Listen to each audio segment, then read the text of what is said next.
Anthony Flores, it's your media day. You've done 15 rounds, 5-minute rounds in the ring, and that's only halfway done, really. That's halfway done. I mean, as much training as we do, and as much work we put in, you know, the more you do it, the easier it becomes. You do 15 rounds, it's like, oh, okay, 15 rounds. Get used to it. It's standard 5-6 rounds now, so pretty good shape. This is your first 10-rounder? First 10-rounder, yeah. So other than physically, are you mentally prepared for that? Absolutely. Mentally is the most important, you know, and me and my trainer work on that every single day. Mentally, we're absolutely there. Just got to put in the work. We know we got a tough task in front of us, but I think we're more than well prepared. Yeah, the biggest opportunity in your career, you know, how happy are you that you got it? Excited. I'm just really happy. You know, people are like, oh, Philly versus Philly, you know, and you know that just comes with the ground. But you know, when you put a belt in there, you know the dynamics change pretty big. So it's just exciting. I'm happy to be a part of it. Okay, this USBA lightweight title. What do you think that's going to springboard you towards? Well, a world title. That's what we're going for. You know, we win a title like this and show that we're tough opposition. We just beat a tough guy our last fight. We're going to do it again this time. And it's going to show a lot. It shows a lot of character, I believe.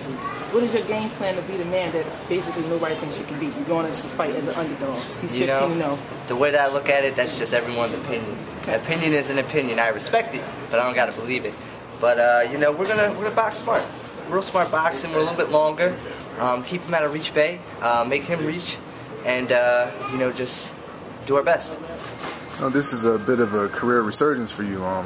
After taking a third straight loss in 2011, you know, you took a little hiatus from the sport. What brought you back? Love of the sport. You know, it was better for me to take that time off, clear my head, because after you go through something like that, mentally you're not in the right spot. So you gotta, you know, take the time off to get there mentally, and then after that was right, then we jump back in the gym. So that's how we got to where we're at right now. Yeah. So you feel you've grown? Absolutely not. No, I'm kidding. He's done a great job. He's a great trainer. You know, someone who believed in me when no one else did. You know, I was down and out. People were like, Flores is washed up. He's done this, and that. And this guy, he believed in me, and no one believed in him. So we were two underdogs going at it together. So when we took two tough fights to come back, and won pretty impressively, you gotta respect us now. Was it a hard task for you to take a fighter that basically was set in his ways and try to change him, not change him, but to perfect him and groom his skill just a little bit more? No, because it's my way or the highway. And you know, he just fell into it. Everything easy. Car dogging is in for a fight. Some people say that Dargan is boring, and Nazim says that he's boring because his opponents don't bring it. What do you think? It's not so much of that. You know, he's very fundamentally sounded. So he's able to keep people at bay, and they get scared to throw punches. Michael, what was his last name? Brooks. Brooks was, if he's going to fight that style, you got to bring it all the way. You know, he brought it halfway, and of course that's an exhibition for someone like Dynamite. So, you know, we know better than that. We're a better challenge than he is, and we're going to show it. So you think this is going to be a very interesting fight to watch? He has no choice. Since coming back, you're 2-0. The first fight was against Ramisa Skill. He fought Dynamite. He had a pretty tough fight with Dynamite. You think you did a lot better than Dynamite did? Of course, he beat him. Dynamite beat him by 1 point. We unanimously beat him every round. It was, you know, styles make fights, obviously, and I know that's somewhat of a cliche, but, you know, our style is different from Dynamite. I'm sure there's someone that he may look better than I did. And, you know, that's just the way the sport goes. So we don't go by that. We go by what kind of opposition we're looking at when we stepped in the ring. And that's how I bring my mindset every fight. Okay, so and after that, it was Mike Farragon, I believe, 19-0. So this is your second standout amateur, undefeated as a pro that you're about to fight. Yeah. Just knocking off zeros, huh? Yeah, that's the goal. You know, that's the vision more than anything else. You know, I really believe it. You know, and as long as I believe myself, and he believes in me, then, you know, everything else is second. There's plenty of people who are like, oh, Farragon, that's a bad fight. You're not going to win that fight. You're not going to beat him in his hometown. We made it look easy and, you know, shock a lot of people. So we play our role, and we come in and do what we're supposed to do. So June 21st, Mohegan Sun, Pocono Dallas, what should we expect? Fireworks. Expect fireworks. It's going to be a good fight. Listen, I'm sure that Dynamite is prepared very well for this. You should expect them raising Anthony Flores' hand. That's what you should expect. And the new! What do you think his biggest advantage is in this fight? Anthony's just overall better. Period. All levels. We're gonna show you. Y'all gonna see. Yeah, you know, Dargan is known for his elusiveness. You know, people just can't seem to hit him. What strategy do you bring that's just gonna, you know, crack that? Well, you know, that's another tough task with him, and you know, we prepared pretty well for it. You know, we brought a game plan to execute and to make his defense look just average. When you're fighting smart and using different moves and angles, and you're not using the same, you know, shots that everyone else throws, and you're being crafty, you're gonna hit a guy. You can't miss every time. You know, if I throw 600 punches, I land 100 punches, I still hit someone 100 punches. And that's the way I look at it. So you see yourself throwing more punches in this fight than Dargan? I would have to. I can't let him be comfortable. I can't let him get into a rhythm. And I just gotta be smart. Who are you sparring with now? Well, the man of the hour right here, Hank Bundy, has been a great asset. Tevin Farmer.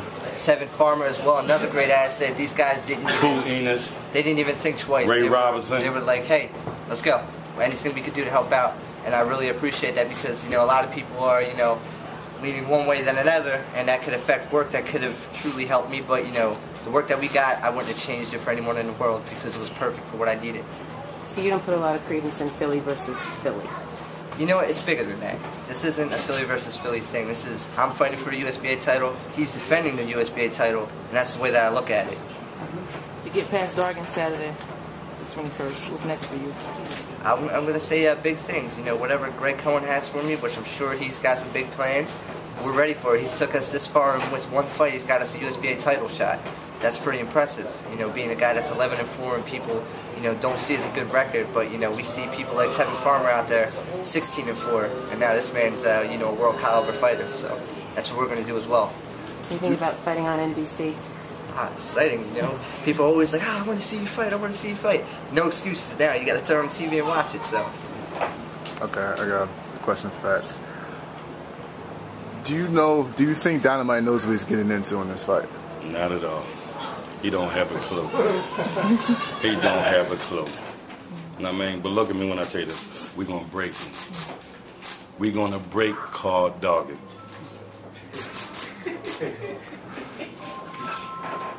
That's just him. I'm the lighter side, he's the dark side, so, you know. But we work really well together, and it's going to be a good fight.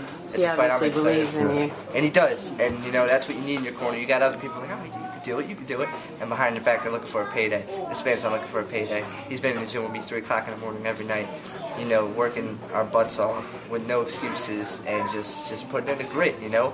This is when everyone's watching. This is what you see. Well, nobody's watching. This is 3 times what we do. Y'all ain't see the half. So, you know, that's kind of where we're coming from.